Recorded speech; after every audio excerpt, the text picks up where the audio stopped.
જય માતાજી ખેડૂત મિત્રો, ખેડૂત આઈડિયા ચેનલમાં તમારા બધાનું હાર્દિક સ્વાગત છે। તો મિત્ર, તેલીબિયા પાકો જેવા કે મગફળી, સોયાબીન, તલ અને દિવેલા તેના માટેના છે તો કે આપણે 1.5 મહિના પહેલાં છે તો કે બિયારણ સહાયના ફોર્મ ભરાવાના ચાલુ થયા હતા અને તેની છે અત્યારે બધી પ્રક્રિયા પૂર્ણ થઈ ગઈ। તો અત્યારે છે તો કે તેનું છે તો કે વિતરણ કરવામાં આવી રહ્યું છે અને ઘણા ખેડૂત મિત્રોને છે તો કે બિયારણ મળી પણ ગયું છે।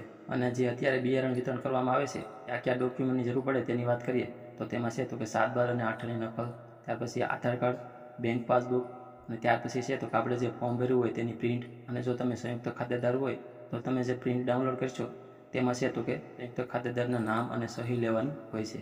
તે ઉપરાંત છે તો કે જે આપણે ફોટાવાળું ફાર્મર રજિસ્ટ્રી હોય તેની છે તો કે પ્રિન્ટ છે તો કે આપવાની રહેશે। આટલા ડોક્યુમેન્ટ છે તો કે તમારે ત્યાં રજૂ કરવાના રહેશે। ત્યારબાદ છે તો કે તમને બિયારણ વિતરણ કરવામાં આવશે। તો મિત્રો, જ્યારે પહેલાં ફોર્મ ભરાતા હતા ત્યારે છે તો કે અમુક જિલ્લામાં છે તો કે પૂરતા ફોર્મ ન ભરાણા હતા, તો તેના માટે છે તો કે અત્યારે ફરીવાર છે તો કે ફોર્મ ભરાવાના ચાલુ થઈ ગયા છે। કે આ જિલ્લા માટે છે તો કે ફરીવાર ફોર્મ ભરાવાના ચાલુ થયા છે, તો હવે તે આપણે આગળ વિડીયોમાં જોઈએ। તો મિત્રો, જો તમે અમારી ચેનલ પર પહેલી વાર આવ્યા હોય તો ચેનલને સબસ્ક્રાઈબ કરી દેજો અને બાજુમાં આપેલા બેલ આઇકોનને પ્રેસ કરી દેજો, જેથી કરીને છે તો કે અમારા જેવા નવા વિડીયો અપલોડ થાય તો તેની નોટિફિકેશન છે તરત જ તમને મળી જાય। તો હવે આપણે વાત કરીએ કે કયા જિલ્લા માટે છે તો કે ફરીવાર ફોર્મ ભરાવાના ચાલુ થઈ ગયા છે, તો તેમાં છે તો કે ફક્ત ને ફક્ત અમદાવાદ જિલ્લા માટે છે તો કે ફોર્મ ભરાવાના ચાલુ થયા છે, અને તે પણ ફક્ત દિવેલાના બિયારણ માટે।